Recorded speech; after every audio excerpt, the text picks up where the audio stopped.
सुप्रभात मह जगेंद्राणा। परमार्थ हो चरितार्थ ना कि स्वार्थ, यह हमारी आज की आध्यात्मिक चर्चा का विषय। परमार्थ हो चरितार्थ ना कि स्वार्थ। यदि किसी व्यक्ति का स्वास्थ्य, दौलत, संतान, सम्मान, शासन, स्त्री आदि में से किसी प्रकार की थोड़ी भी कमी हो जाती है तो वो व्यक्ति उसके बारे में भगवान को शिकायत करता है,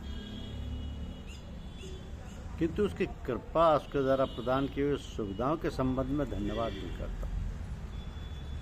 जैसे किसी व्यक्ति का हर दिन आराम से गुजरता है तो उसके बारे में धन्यवाद नहीं करता, लेकिन एक दिन थोड़ी कठिनाई हो जाती है तो उसकी उलाहना करता है। और इसी तरह यदि किसी व्यक्ति के प्रत्येक कार्य में लाभ हो तो उस पर धन्यवाद नहीं करता, लेकिन यदि किसी काम में हानि हो जाए तो उस पर उलाहना या बुराई करने लगता है।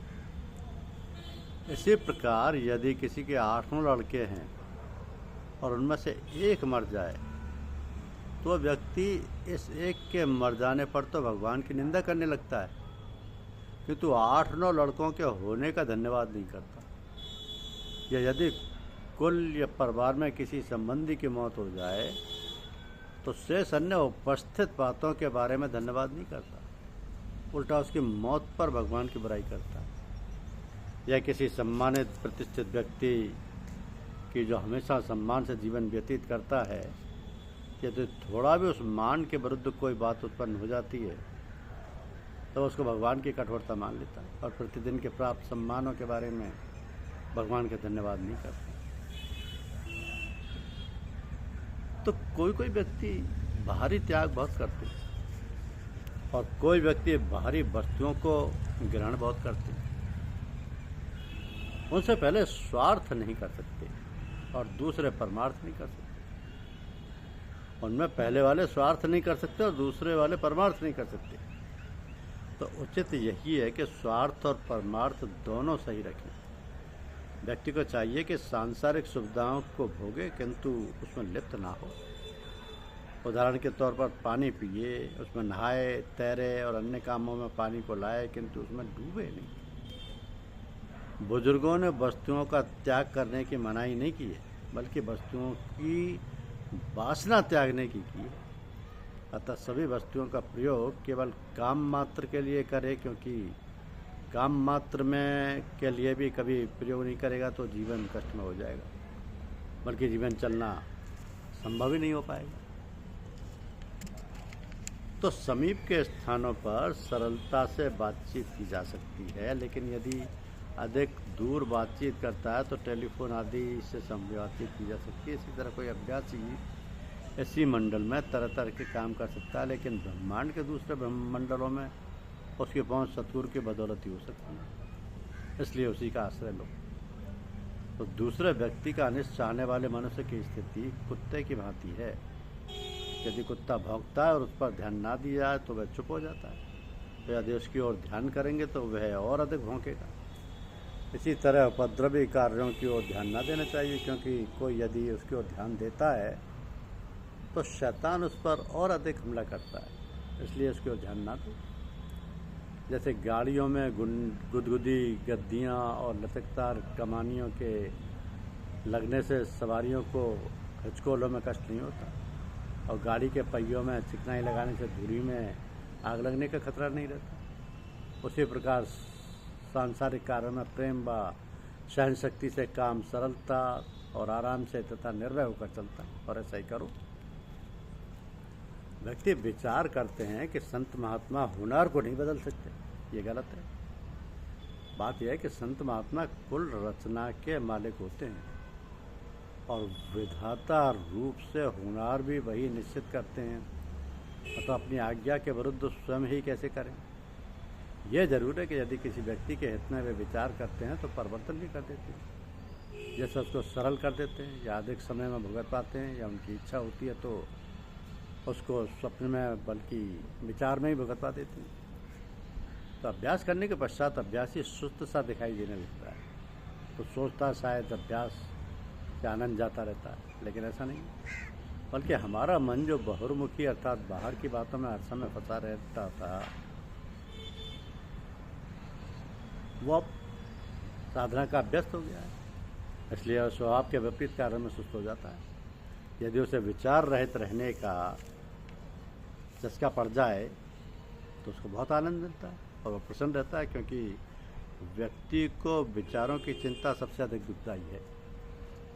और विचार रहित अर्थात संकल्प विकल्प का मिट जाना बहुत सुखद स्थिति है। और अभ्यास के समय विचार रहित रहने की स्थिति प्राप्त हो जाती है। हृदय में 5 चक्र हैं: कल्ब, रूह, सर, कफी, अरुफा।